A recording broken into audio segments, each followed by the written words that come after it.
What if Da Vinci was a jeweler? Okay, maybe not. Maybe not like that. Let's rewind and just get on with the video. Hi, my name is Lorna Romanenghi and I am a jewellery designer and maker. My work has been exhibited internationally and has won numerous awards along the way. Here, on my channel, I will take you by the hand, giving you VIP access to behind the scenes of the jewellery world, so you can feel more confident and educated when buying, commissioning, or simply appreciating jewellery. To make sure you don't miss out on any new content, click the subscribe button below. First of all, who is Leonardo da Vinci? If you're thinking Mutant Ninja Turtle, other Leonardo, this one painted stuff. If you're thinking the classic replies of he was a painter, he was a mathematician, he was an inventor, that's the one. That's the one we're talking about today. So everyone knows that Leonardo painted the Mona Lisa, that he designed actually one of the emblems on the euro coins, and he did a lot of stuff. He was a very, very busy man. But I actually want to list all the things that he did and all the things that he specialized in. He was a multidisciplinary man, and I actually wrote them down so I wouldn't forget any point, because he really specialized and investigated a lot of different aspects. So he was an inventor, he was into drawing and painting, he was a sculptor, he was into architecture, he was into science, he was into music, which not many people know, he was an engineer, he wrote, so he was into literature, anatomy, geology, astronomy, botany, paleontology, and cartography. Now, that is quite a lot of disciplines to be involved in, let alone be a master at most of these. So why did, I mean, that is why he was seen as a genius, but why did he investigate all these different aspects, and why do we mainly know him for his paintings, for his designs, and for his kind of prototypes and inventions? And that is because he was one of the world's questioners. He wanted to understand the world that surrounded him, and everything that he saw posed new questions. So he did what most actually designers do, which is research and just look into something so that you can understand it. But his main outlet was art and design. So that was his way of understanding the world that surrounded him. So design and art and so on is not just, oh, there's a pretty flower, I'm going to paint it. For a lot of us, it is a way that we as artists and designers understand and interpret the world that surrounds us. So I think this is a kind of very interesting aspect, and it's something that definitely from day one, Leonardo da Vinci has always been my inspiration, my person to aim to. Whenever I'm designing something, whenever I'm painting something, whenever I'm doing anything, I always think, what would Leonardo do? So that is my approach to design and to art, is what I like to call the Da Vinci method, and that is something that I've kind of coined myself. It's something that I've kind of started. I know that other designers do this to an extent, and that it is present in a lot, but it is my main raison d'etre, and I basically approach any brief with my Leonardo, my Da Vinci method, if you will.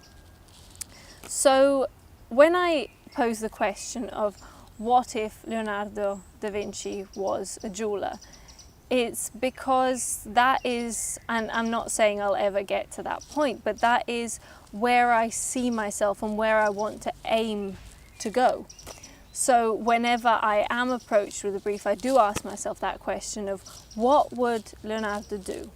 For example, if someone comes to me and says, right, I want something made for someone or for myself or whatever, and they really love daisies. I'm just saying that because I've got a daisy in front of me.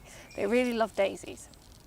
Now, a lot of people, and the way that a lot of people are trained as well, is you just look at the daisy, you draw it out, you see it, maybe some sections, you do some cross sections of it, some interesting textures, some interesting close-ups, or just kind of stylize it and so on. And I always ask, right, what would DaVinci do in my situation? He would take the flower, he would draw it, he would examine it, he would look up close, he would look from afar, he would look at the colour, he would look at the scale, he would look at all these different things, he'd look at an underpart, something that maybe isn't considered. But then he'd also try and understand why it is how it is. And not just, okay, this daisy has little yellow granules in the center, and it's got multiple petals on the side and is kept together with a green stem. And that's the kind of engineering side. So he's already kind of breaking down how it's composed and how it works. But then he would go a step further and actually ask why it is how it is and start researching it. He would start researching not only its kind of geometry and its visuals, its colours and all this, but it would start researching how it is in the world. So one thing I always do is I try and go that step further and look into not only how it looks, how it appears, what its colours are, but how it moves, how it smells, how it interacts with the world around it, how it sounds sometimes, which sounds a little bit weird. But I try and take it that step further and actually look into other aspects of it apart from just the way it looks, because nothing is just what it seems. I mean, you think about people, if we just take them at face value, you don't actually get the whole depth of who they are. If we just judge people basically by what they look like and not actually by who they are, what they do, how they live, and all these different aspects. And I try and take that with every brief that I'm set and always ask that question, what would DaVinci do? So I got given a brief which I want to share with you and is the perfect example of this process that I go through.